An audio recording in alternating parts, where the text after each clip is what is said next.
So, with that, we come to one of the favorite parts for the conference for me. So as you know, yesterday, there have been a lot of startups pitching at Startup Avalanche, and with that, I welcome the host and one of the leading figures of the Nordic startup ecosystem. So please welcome Jan Ameri to present what's been happening at Startup Avalanche. Thank you so much. Thank you so much, Philip. And extra thank you for inviting me and having this amazing conference. So Philip, Vlad, everybody in the team.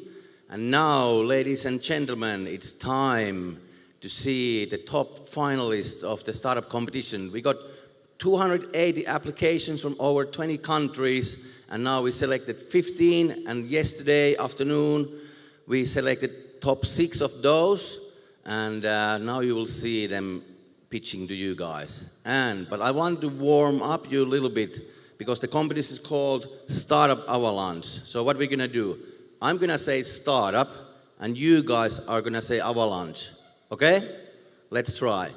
Startup. Startup. Come on. Startup. Let's try once more, okay? We will not start if you can't get your voice up. All right, startup. Yes, perfect. Thank you. And now I'd like to invite on stage a local hero, local serial entrepreneur, and he's been founding a couple of companies and get also exit from Live Rail and founder of Jonga. Please welcome on stage Sergiu Birish. Sergiu's been working, putting his hand deep in the dirt with the startups for the last week, so you're the best guy to introduce them and also inviting our judges for today. Thanks a lot for the introduction. Thank you. Hi everyone. So we've seen some pretty amazing teams in Startup Avalanche for the past few days. So this is not their first time pitching. I've seen them before. They've improved a lot. There were more than 15 teams here trying to, pouring their heart out. So whenever you give a big round of applause, please do it from your soul. So let's try it. Come on, big round, come on. Yeah, don't be shy. You know what they say, that 90% of the startups fail, and even so, these guys came here from all over the world to present their ideas and try to find an investment. Apart from the startups, we also have a great jury with us tonight. So I'd like to introduce the jury first, to take their seats. If you can join me. Yeah. Please, a big round of applause for our jury.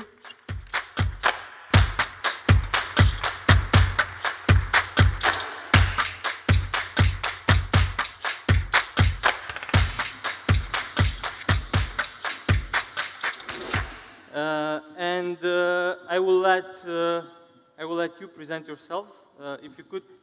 I'm an entrepreneur. I always wanted an investor to give me an elevator pitch. So please, if you could give me an elevator pitch about yourselves, that would be great.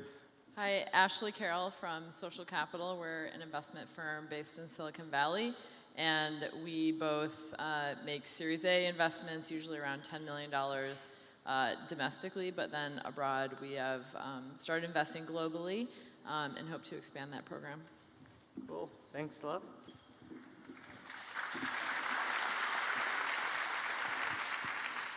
Diane Eisner. I started the U.S. office of Waze 9 years ago, so now I'm at Google, mostly working on urban systems, and I'm a fairly active angel investor. Thank you. Hi, I'm Andrei Bartosz. I run Credo Ventures, based in Prague and Menlo Park, and we've already invested over 12 million euros in Romania, and I hope to invest a lot more. Cool. That's awesome. Hi, my name is Henrik. I work for APX. We just ramped up business 2 months ago. Like so many others in this room, we invest into digital businesses, but we do this extremely early stage. So we have 2 deals, pre-seed and seed stage. We're super excited to be here. What we saw yesterday, amazing talent here from the tech scene, so we're super excited to be part of this. And we're based out of Berlin, so maybe with one of you or a few of you we can work together in the future. Thanks. Awesome. So remember, our jury is always looking for great projects. We have a few with us tonight, so we have 6 teams that are the finalists of Startup Avalanche. The way this is going to work is they will give us a pitch, which will take about 4 minutes. Then they will do a demo for 2 minutes, so 6 minutes in total, and then we'll have a few questions from our jury for about 4 minutes. So don't forget, whenever somebody comes on stage, please give them a big welcome. And I'd like to introduce the first startup. What happens when an actor and a producer team up to disrupt the casting industry? The next team is from Slovenia and Canada. Big round of applause for our first speech. Welcome David from Fastcast. Hello. Just a second.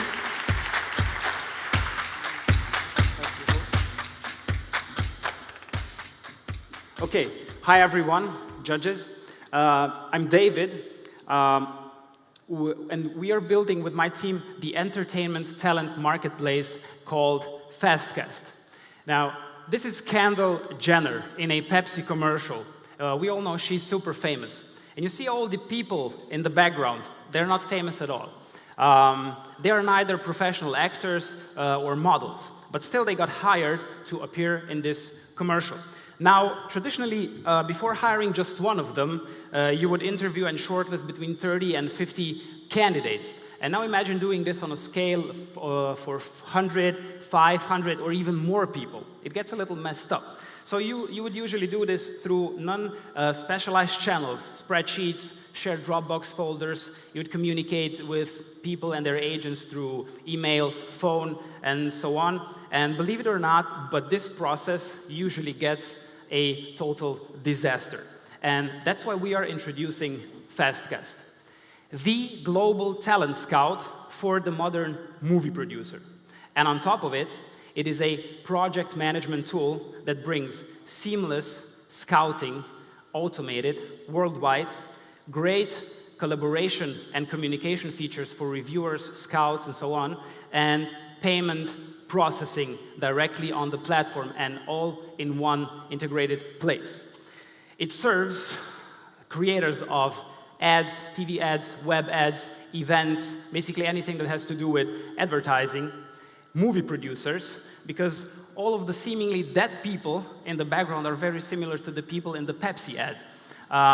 Anyone who organizes auditions, and of course, creators of stock video and images. Now, every year, more than 300 million times, candidates around the world get requested to participate in these projects. More than 12 million times, they actually get requested, and when they get hired, the average daily salary they get is around $350 per filming day.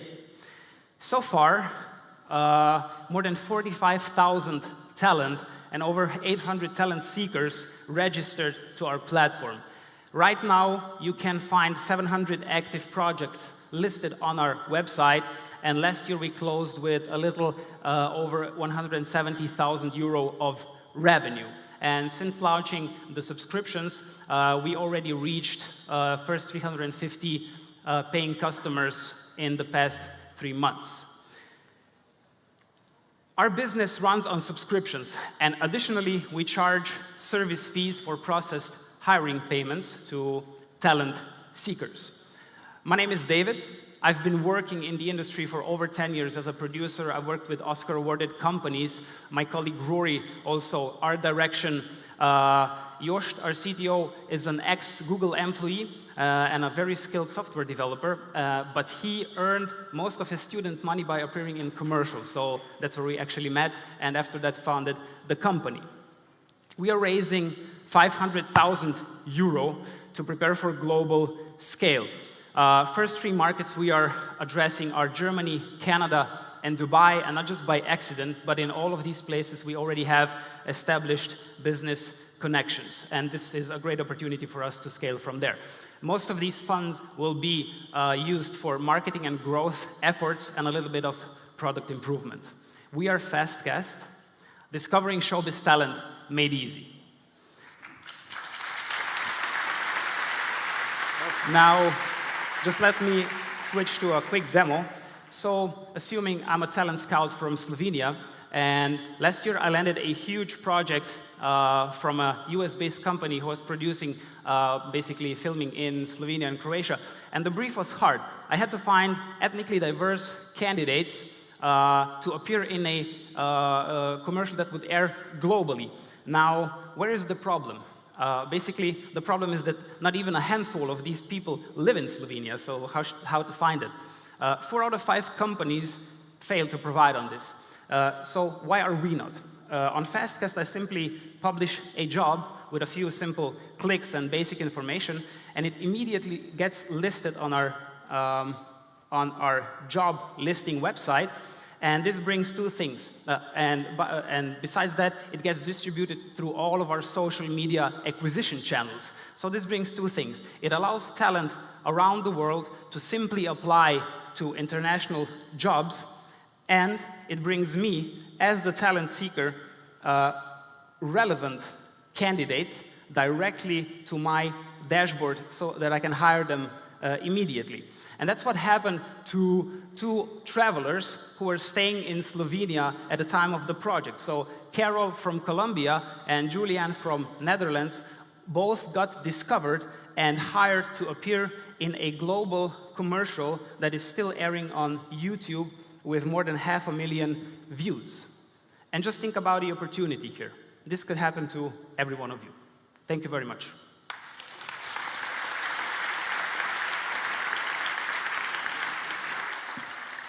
Thank you, David. Wait, we Yes, have a surprise guest. Our first Romanian juror. Hello, welcome. Please give us a brief introduction of yourself, and then. I just found out 2 minutes ago that I'm part of the jury. Călin Fusu, I'm a local entrepreneur and also investor. Cool. Hey, welcome, Călin. So, some questions from the jury for David, for FastCast. Could you elaborate on the business model? So the talent seekers, do they pay a percentage of what they pay the talent, or you mentioned subscription? Yes. So in this phase, we are still a little early. So our idea is subscriptions are paid on both sides, relatively small subscriptions, and talent seekers are charged because not everyone is paying the talent directly through the platform yet, so that's the aim, to get to a commission level. But besides the subscriptions, they are paying a service fee when they are processing payments through the platform. So we are charging talent to get them opportunity a little, and basically subscription level charges for using the tool as a platform, as a management, as a project management tool, basically. Thank you.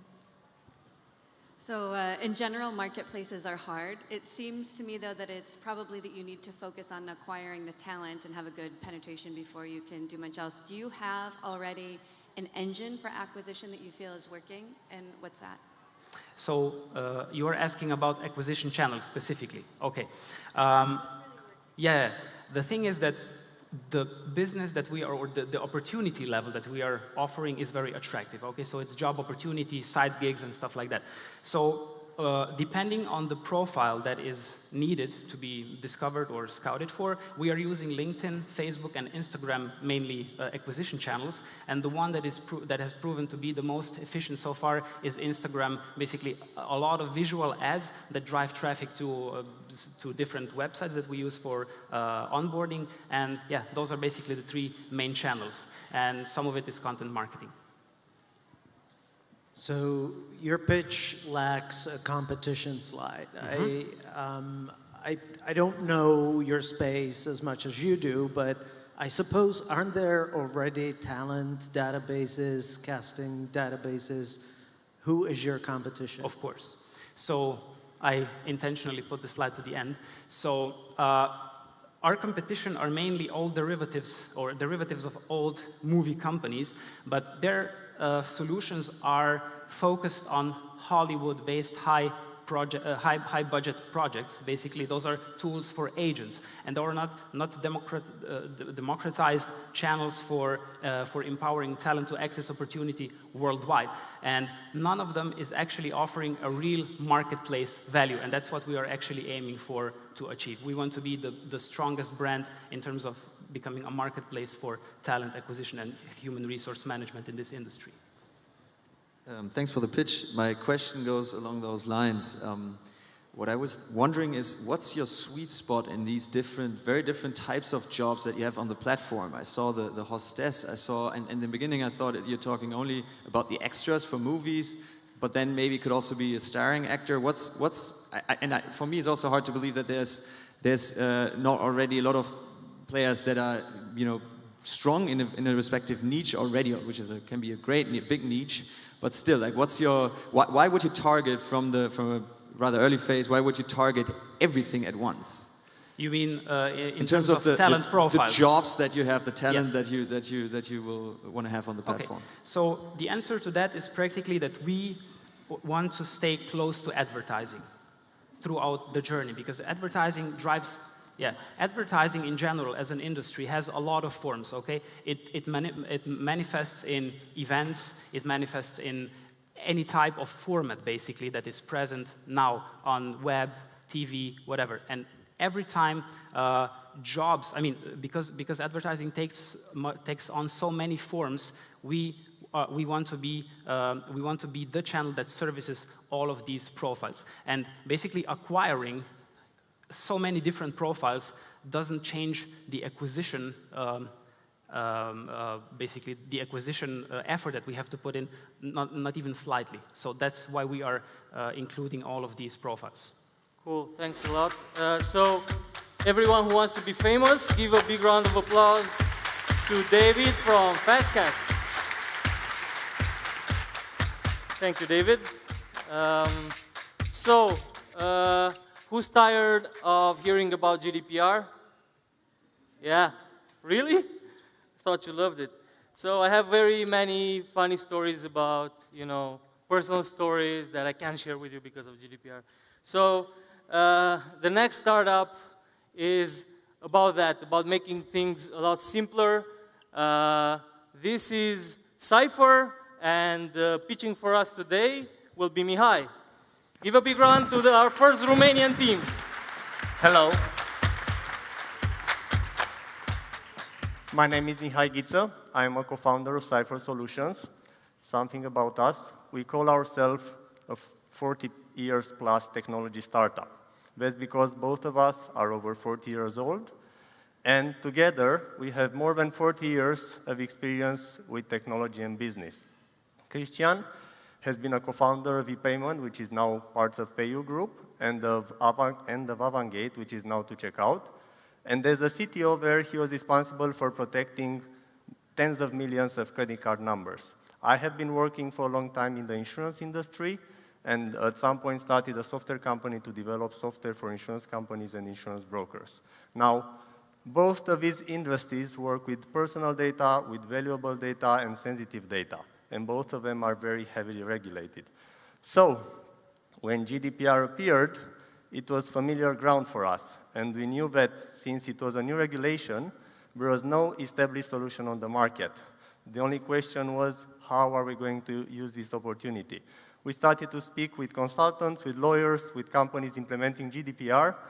And after a few months of going back and forth and asking questions and listening to what they have to say, we identified 4 key problems that they were all facing.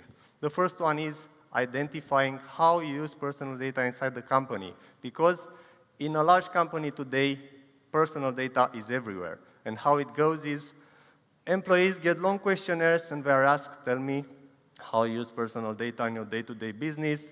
They start filling them in. A few weeks later, they come back to the compliance team. They open them and they start crying. Because nobody wrote the same thing. There are duplicates, there are things missing, things in the wrong place. So they have to pick up the phone and say, guys, you need to do better. This is serious. you need to sit together with us. They have phone calls, they have meetings, they have a lot of emails. Weeks later, the questionnaires are filled. And by the time they are there, they're already tired of GDPR. And they've just started, because then they have to look at all the IT systems they are using. They have to look at contracts. They have to make new policies and procedures and train employees.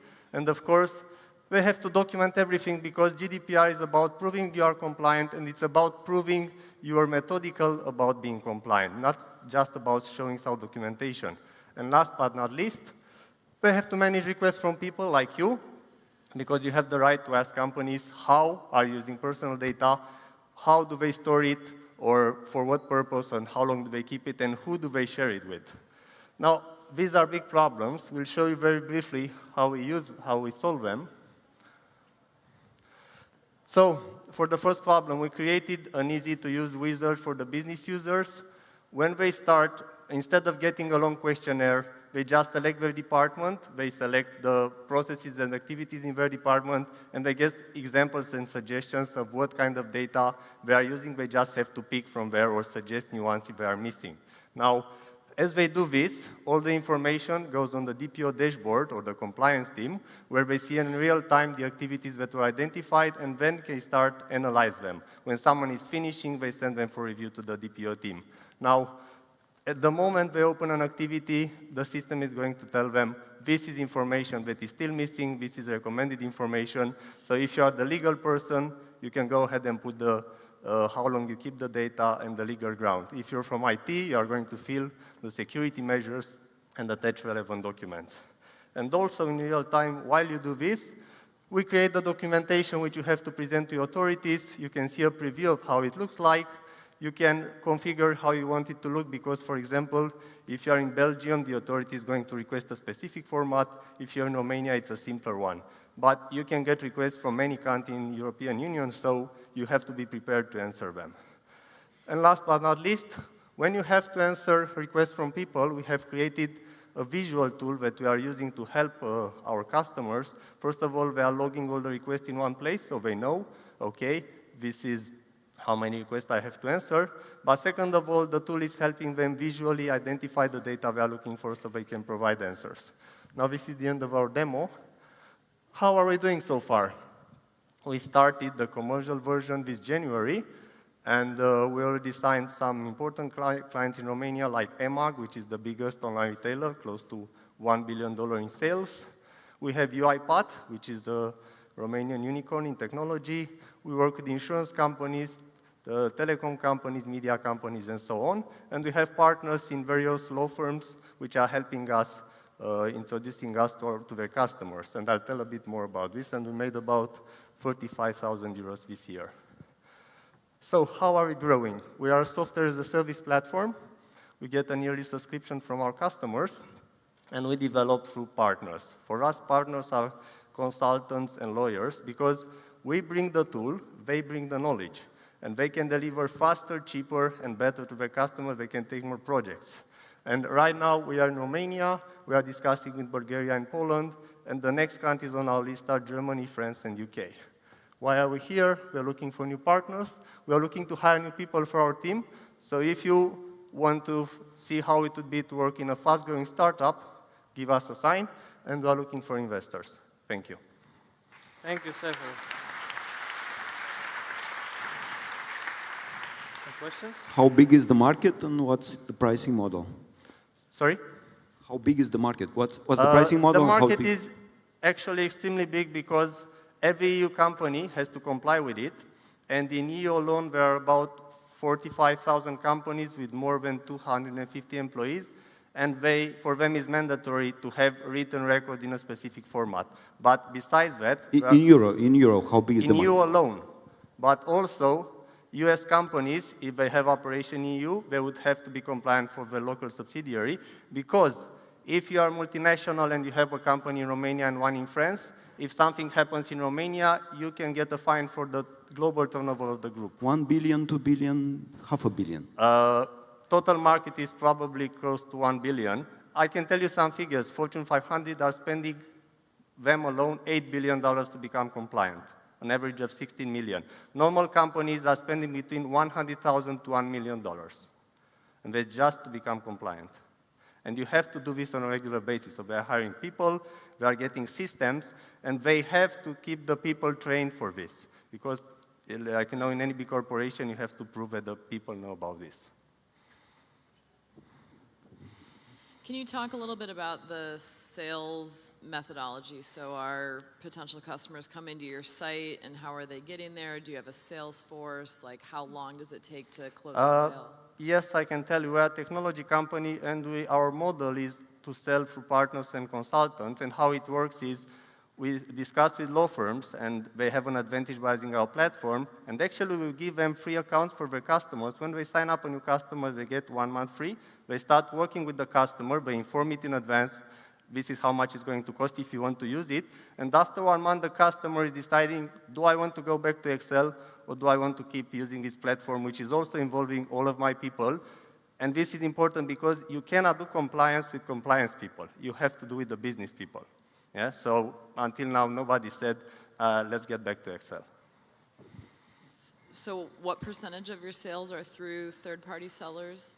We are selling through consultants, and they are the best sales for us because they are engaging actively companies to provide services for GDPR, to provide services for IT security and legal service, and we are helping them deliver faster and better to their customers. So it's a win-win situation.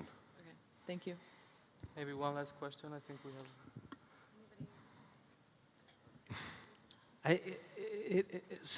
I believe we have sort of a GDPR hysteria now, which is sometimes the case with new regulation. What my question is around, so how is this going to go in the future? Is this something that's going to grow, or is it now at its peak? And also, I'm aware of a number of RegTech, regulation tech companies who are trying to solve regulation compliance as a whole, whereas you're just solving GDPR compliance. Yeah. So maybe those two. Okay. So first of all, GDPR has just started. Many companies did a big effort to do something, but they are not there yet. And many companies are just beginning to work on GDPR. This is the status. Now, second of all, there are some companies on the market with compliance solutions. What they did is they made another module based on what they do already and label it GDPR. And fact is, some of our customers, the big customers, are having their solution, but they also have ours because we do some things much better than they do. So they pay bad solutions for the know-how for analysis. They pay for our solutions to manage the entire project. So if you are a DPO in France, and we have a group testing us for the Romanian subsidiary, they can see in all of their countries how compliance is going. And that's important because you risk a huge fine if somebody is doing something and you get a report like 1 month later. They can see in real time, I have complaints, they are not solved yet. Okay, thank you. Thank you. Thank you very much, Cypher. Thank you. Big round of applause for Cypher. Thank you. Our next startup, it's a Swedish-Romanian team. They are focused on health, and from what they told me, in order to build their project, their product, they printed out like 10,000 pieces of paper to build their prototype, imagined it. Please welcome Michael from Monday Lifestyle. Hello.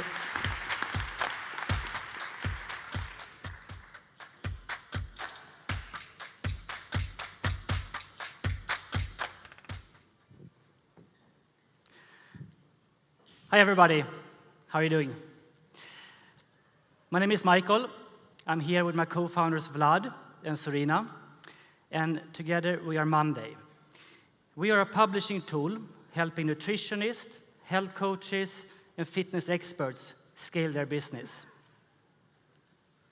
12 years ago, I came to Romania to open up the first fitness center in the country. And it was here I met my wife, Serena, and we discovered that we share the same passion, which is to inspire and educate people to live a healthier life. Together, we built the largest fitness company in Romania, which today is a driver in promoting a healthy lifestyle. This company has 70,000 members today. Simultaneously, as the CEO of World Class International, I managed 100 clubs in 11 countries. During this journey, me and my wife has been working with hundreds of nutritionists, health coaches, personal trainers, doctors. And these people are super good in what they're doing. But despite their passion and knowledge, we have learned that they can only reach a few number of people. Why? Because they're limited to one-on-one consultations, email and Skype, or if they're really successful, they get opportunity to write a book. That's it.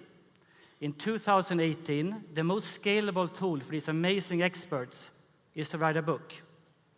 We intend to change that, and that's why we left World Class to start Monday. Because with Monday, any health expert can create a meal plan, a physical activity plan, and daily inspiration directly in our app. This combined with grocery list, integration with meal delivery apps, analytics, and machine learning provides each expert with a super powerful tool so they can scale their business and reach a global audience. We launched here in Romania in May this year with 4 very well-known experts. All of you other Romanians know these people. We already have 8,000 downloads, and we reached #1 spot in the App Store. So how does it work? Let's take Serena as an example. She's a health coach. And as with most health coaches in the world, she was struggling to reach a big audience. Now on Monday, she compiled her knowledge into a 5-week plan consisting of a vegetarian meal plan, a yoga program, and a daily inspiration video where she speaks about nutrition and lifestyle hacks. After a few weeks, she has over 3,000 downloads. Anyone can try this plan for free. And this particular plan, you can pay 15 euros to unlock the entire plan. And this is just the beginning. Because with this tool, Serena can create new plans, and she can reach a global audience. And she's not alone. In the US alone, there are 400,000 nutritionists, health coaches, and fitness experts. And health coaching is the fastest growing occupation right now in the United States because there's a huge demand for it. Again, in the US alone, there are 100 million people living with chronic diseases that are caused by improper lifestyle. So imagine how this tool, in the hands of these experts, creates a network effect, helping millions of people improving their lifestyle. Our business model is quite simple. We keep 30 to 50% from the revenue, depending how much we get involved with the expert. We give the expert marketing tools, and we give them user analytics. We have now successfully tested and validated the model in Romania, so now it's time to scale by going global. We will launch in Scandinavia in the fall by formulating a partnership with one of the leaders in the fitness and health industry in Scandinavia, Ove Rytter. Through my network and his network, we will attract the top names on the platform. As soon as we have validated the model in Sweden and Scandinavia, we will of course continue launching in Europe and United States. Simultaneously, we want to raise money to improve our backend so we can scale faster. The summer is around the corner, so I invite you, download our app, find an expert, find the lifestyle that you want, and give it a try. And I will show you how a typical day in your new life will look like. A very short demo. We only have about 40 seconds. If you could. I will start. Your day will look that your expert will give you all the meals in your day. You will know exactly what to eat for breakfast, lunch, dinner, and snacks. Also, your expert will give you tools or a plan how to train. In this particular case, you will do yoga 3 times a week. And you will get inspired each day from your coach. You will also be able to order your meals that we have a partnership from restaurant and order your groceries from your online grocery list. Sorry, that's a wrap up. Yeah, the time's up. Some questions from the jury, please. 2 minutes. Okay, thank you. So there are a number of health coaches that already have their own channels on Instagram and YouTube, and then there are applications that are mostly using, machine learning and other kinds of tools to provide this information from best practices. At what stage do you have enough users that it makes sense for health coaches to use you instead of going directly through Instagram and YouTube? Yeah, I would say with us, they have their social media channels, they have the knowledge, they don't have the tool to monetize. So they will come to us, create their plans in the app, and they will use their social media to communicate their plan. That make sense? So you're like the payment? We are like the masterclass. Are you familiar with masterclass? So we are the masterclass of nutrition and health coaching and training. So we attracted, okay. Another question, thanks for the pitch. On the PR side, on the ambassador side, you're like, I think, top notch. You have all these people involved already. What I was wondering, is there any sort of hard measuring systems for the user within this app, or even for the coach, like hardware devices that you can link and get data from? What's sort of the measurability? And also, as a user, can I engage with the app in gamification ways, whatever types you can think of, so that I want to actually use this. The app provides me data that I didn't know before, rather than just knowing what I should eat. Yeah, of course, absolutely. Two things here. One thing that is greatly motivational is that you have a close connection with a real person, an expert that you look up to, and you. Then you're absolutely right. Gamification, push notification, machine learning that helps the coach communicate with the clients. Tons of things needs to be added here to motivate people to continue doing it. This version is quite simple. It's planned from the coach to the end user. Thank you very much for your presentation. Thank you. Big round of applause. Thank you. If you like to be healthier, Monday lifestyle. So, our next guest is quite special because he built satellites for NASA. And last night at like 2 a.m., he was explaining us how the moon landings happened. What's he doing in Cluj at a startup competition? I'll let him tell you that. Please welcome Alan from Vingineers. All right. Excellent. Hello, Texylvania! Woo! I'm Alan Ames, founder of Vingineers. After 15 years building satellites for NASA and moving to France and building the largest satellite constellation, Iridium Next, I found the perfect use for my skills. Wine. Who loves delicious wine? Yeah, right? How come all wine isn't fantastic?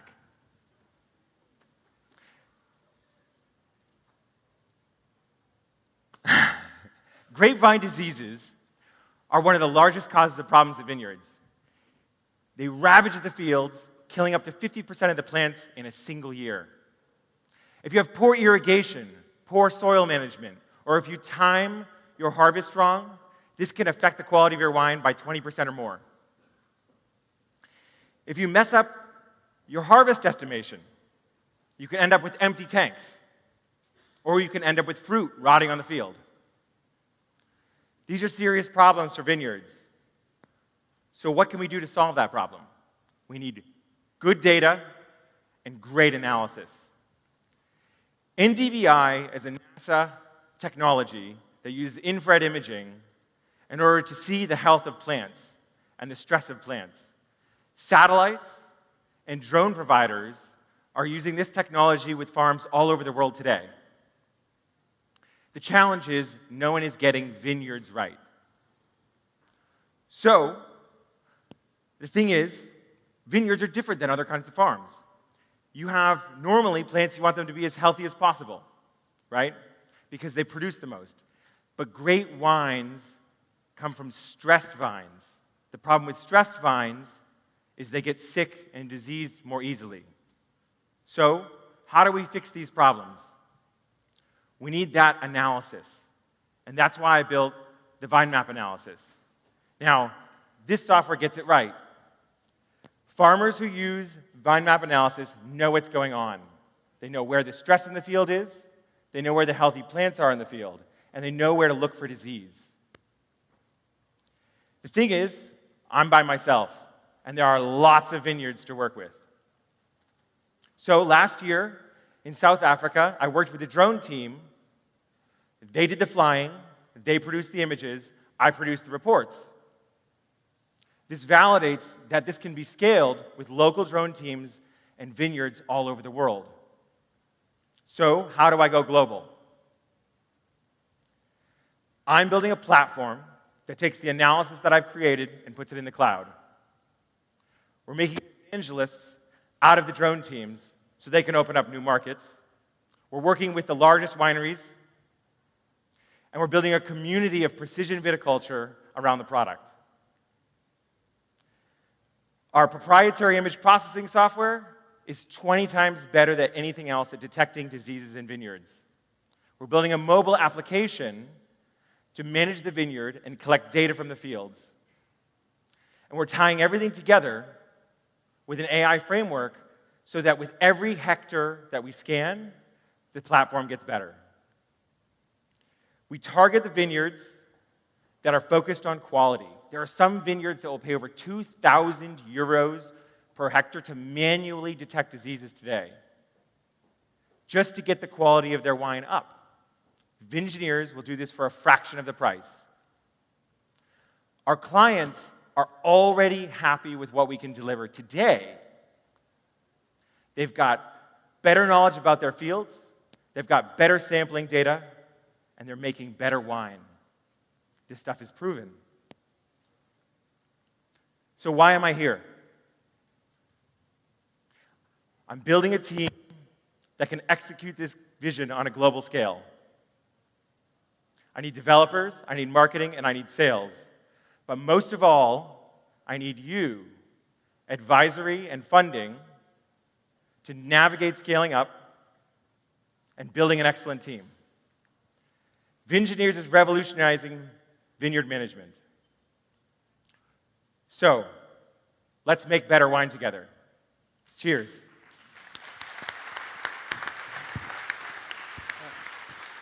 Then you have one minute for the demo. 1 minute. Okay. Yeah. For a quick demo, I'm going to show you guys what we show wineries. Vergelegen is a winery in South Africa. It's one of the most renowned wineries. They make beautiful wine. Here, they use our maps to, for example, in this field, use this stressed region to barrel ferment wine, creating some of the finest wines that come from South Africa. The green part's healthier. They wait another week and harvest that part. Saint-Jacques d'Albas in France uses our maps for sampling locations. They do the soil samples where we tell them to do the soil samples, and then they treat the field differently to improve that. Finally, last week we came to Romania, to the largest single owner winery in Europe, 2,500 hectares, and we did a demo with them. As you can see, their fields are actually in really good shape. Very even. They do have some plant mortality at the bottom, but they're doing a great job because they are accepting and using new technologies. Thank you very much.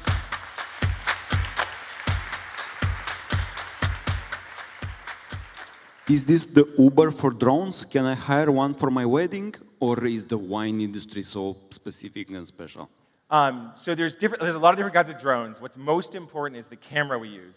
There are a lot of different cameras that are being used in agriculture to actually make measurements like this. What we're doing special is taking a commercial off-the-shelf camera and drone, and then doing the software that turns it into a map like this.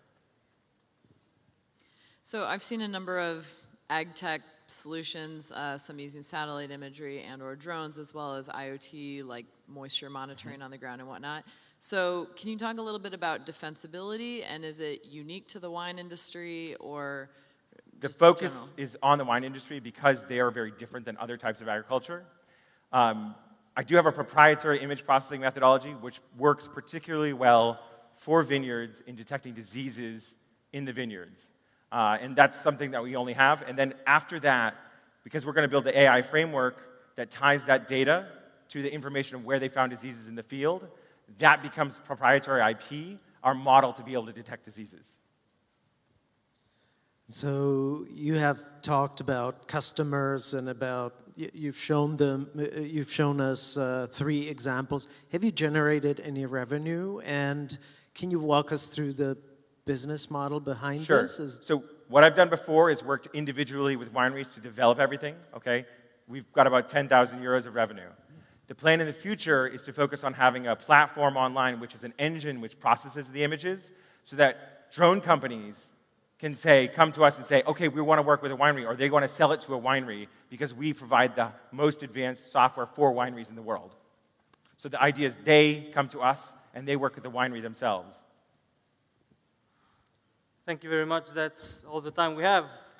Alan, we Thank you very like much. wine and drones. Who doesn't like wine and drones?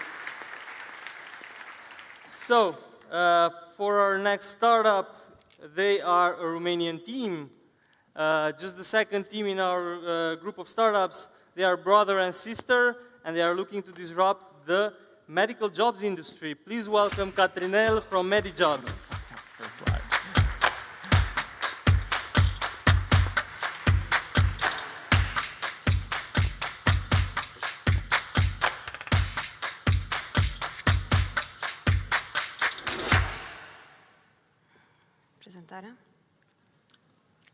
Hello, everyone. My name is Catrinel, and I'm the co-founder and CEO of MediJobs. At MediJobs, we believe that healthcare recruitment should be faster and more efficient. Today, healthcare recruitment is difficult, and the pressure to solve the problem fast is bigger than in any other industry. I felt this problem intimately in my 8-year experience working in healthcare management. But the inefficiencies nowadays are just a small piece of the puzzle. When it comes to on a bigger scale, there's a much bigger problem. Aging population is growing at an alarming rate. Today, 8.5% of people worldwide are aged 65 and over. By 2050, this percentage will be 17. So the reality is that all these devices, technologies, and medication developed nowadays are helping us live longer, but not necessarily healthier. So because of population growth, aging of the population, and retirement of current doctors, the need for specialists will continue to grow in the following decade. According to the Bureau of Labor Statistics, healthcare will have the fastest employment growth and will add the most jobs by 2024. In fact, healthcare will become the largest employment sector of the economy, overtaking government and business and professional services. The combined increase in employment will be 2.3 million new jobs. So, how are healthcare providers going to meet this growing demand for medical specialists? Option number 1, post an ad on a job board, but there are several problems here. First one of them is low engagement. In healthcare, employment rate is 99%. Because of that, candidates do not have the time or the motivation to look through hundreds of ads and apply to them. Even when they do apply, even when hospitals do have applicants, the problem is that most of them don't match the job requirements because the ad goes to everybody. It's a common thing to see, for example, nurses applying for doctors' jobs. Option number 2, hire a recruiting agency. The problem here is that they have no predictable way of attracting new candidates. They also charge a small fortune, 20 to 25% of the annual salary of a hired candidate. Option number 3, search on social media, but you struggle with intent. And ask for employee referrals, but it's not unpredictable and also puts pressure on your employees.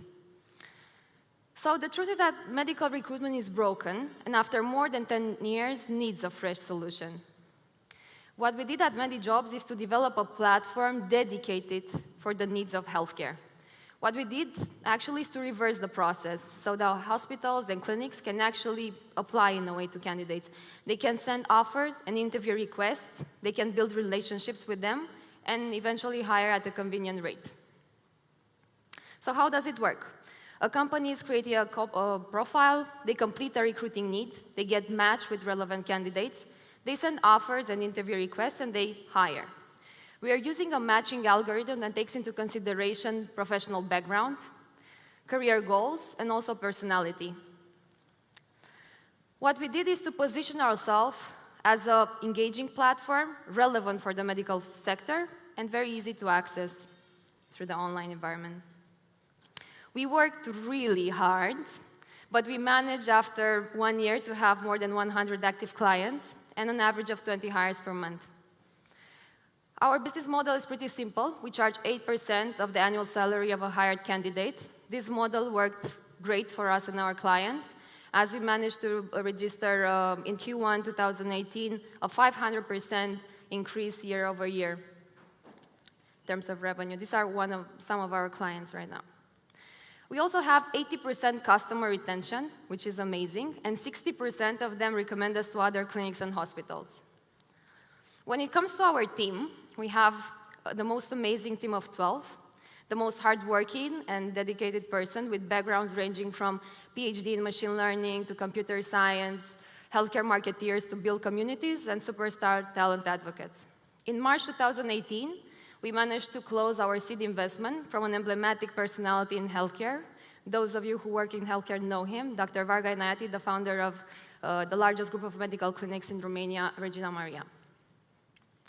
So we plan to launch our scale expansion in 2019. There are 600,000 new jobs adding to the US market every year in healthcare, but we're not going after this whole market today.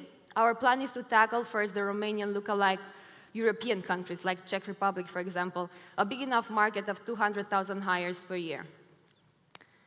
So let's see the live demo. You have 1 minute.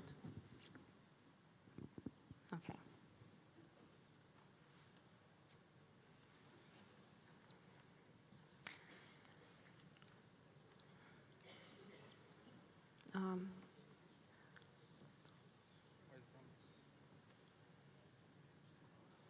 Very fast. That's it. Okay. So a candidate can register on MediJobs and create a beautiful professional medical profile in just 3 minutes. The profile, as you can see, is clean and super relevant for healthcare. It highlights the experience, the expertise of a candidate, the specialty they're in, specific competencies, but also career perspective that a candidate has now or wishes for. The employers have access to this profile only after the interview. Prior to this moment, we try to limit the access to identifiable information for 2 main reasons. Number one, to be GDPR compliant, as we cannot share personal information without the consent. Thank you for your presentation. The time management. Yeah, time's up. Thank you. Thank you. Just a quick question on the product. What do you do different than Indeed or Stepstone? What's your why do you do this better than they can? Than the competitors we have. Yeah. So job boards, what they do is to let employers post ads and candidates can apply to them. Because of healthcare has a 99% employment rate, candidates don't apply to jobs. So whoever works in healthcare, they know. They don't have the time or the motivation. They know they are wanted, so they're not going to invest time in doing that. They prefer the jobs to come to them. So what we did is to reverse the process. If you like, a candidate can have access monthly on offers from plenty of employers. They can evaluate the employers, they can evaluate the pack of benefits, the salary being offered, and they can make a choice right then. It's super easy, and we actually save time to both the employer and the candidates this way. What percentage of your talent you manage to sell? Sorry? What percentage of your talent you convert into sales? How many of them you are selling? Right now, we're at 20 hires per month. So, out of 20,000? No, we're onboarding around 600 new users every month, but we're not involving them into recruiting processes. So, we're matching, as I said, the need of recruiting from the company side with relevant candidates. So you mentioned you're starting in the Romanian market and then we'll expand among Europe. So with healthcare being a regulated industry, different certificates, credentials, et cetera, from market to market, how well will your product be able to expand internationally? Yeah, so this part of certification or being actually able to work within the state is not our side of the business. People who onboard on our platform, they're already residents or doctors. And they can actually get matched with jobs only if they have already this license to practice. Yeah. Thank you very much. Thank Please, you. big round to MediJobs. Thank you. So, our final pitch will come from a startup based in Spain, but from what they've told me, they're a team all over the world. They've spent thousands of working hours via video conferencing and have only met 5 times in person. Please welcome Dennis from Troop Travel. Hello.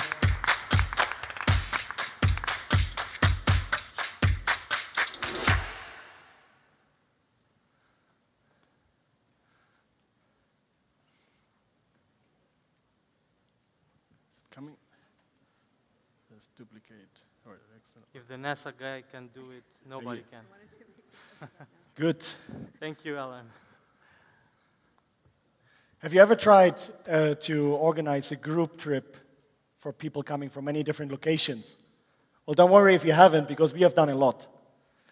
So one of our clients actually asked us to help them with organizing a global workshop. There are 41 people traveling. 54% of them are coming from North America, and they're coming from 31 different starting locations, and there are 16 nationalities. So they came to us and they asked us, where do we meet, and what factors should we consider? So we compared 116 locations for them, all the green ones here you see on the map. It's not necessarily surprising when you look at flights only that the cheapest location to meet actually is a US location. There's 50% of the travelers are coming from North America. It kind of makes sense.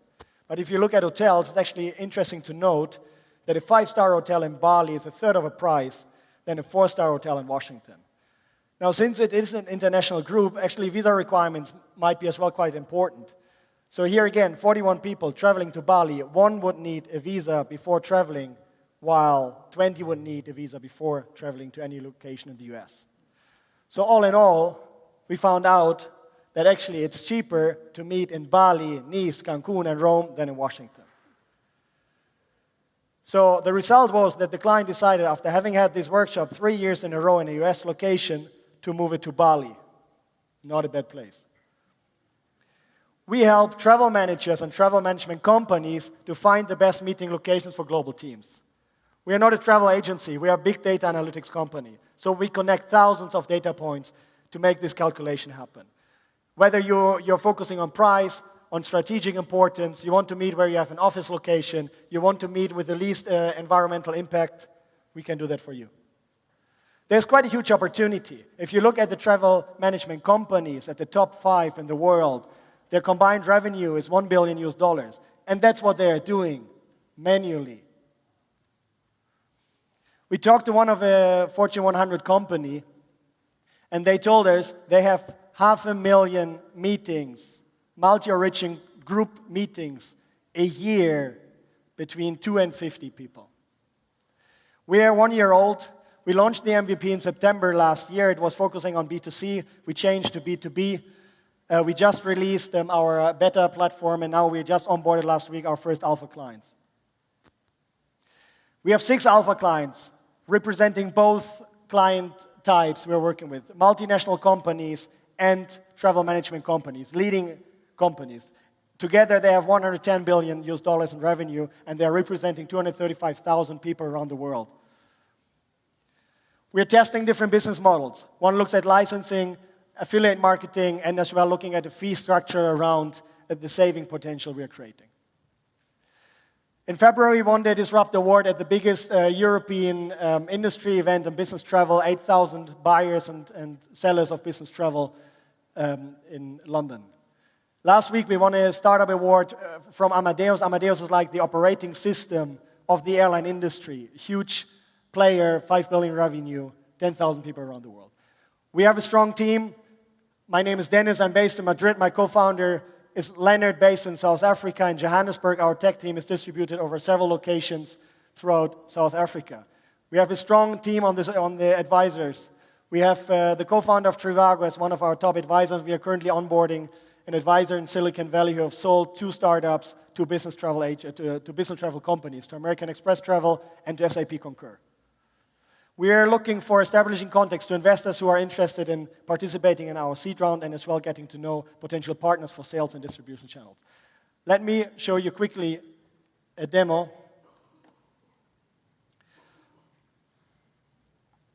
Can we send this? Get the NASA guy on it.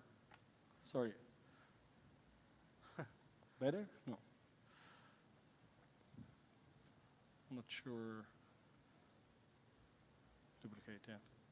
Good, sorry.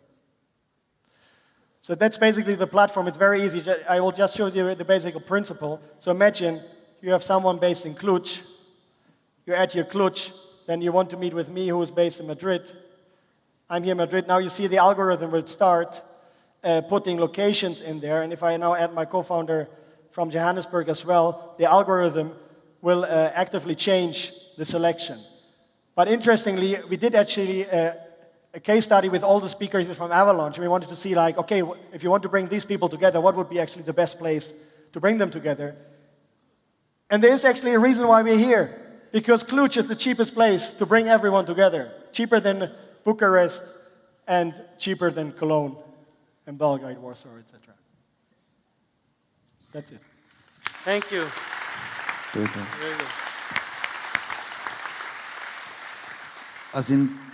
Sorry, go ahead. As somebody who does a lot of these trips every year, I think it's a great idea. What is the feedback you're getting from existing customers, and what's their retention like? We just started a week ago working with the first alpha clients, and the feedback is very clear. Price is an important thing, but it's not everything, obviously. So it's very important, like one of our clients, Philip Morris, which is a huge international, they said, for us, the environmental impact is very important.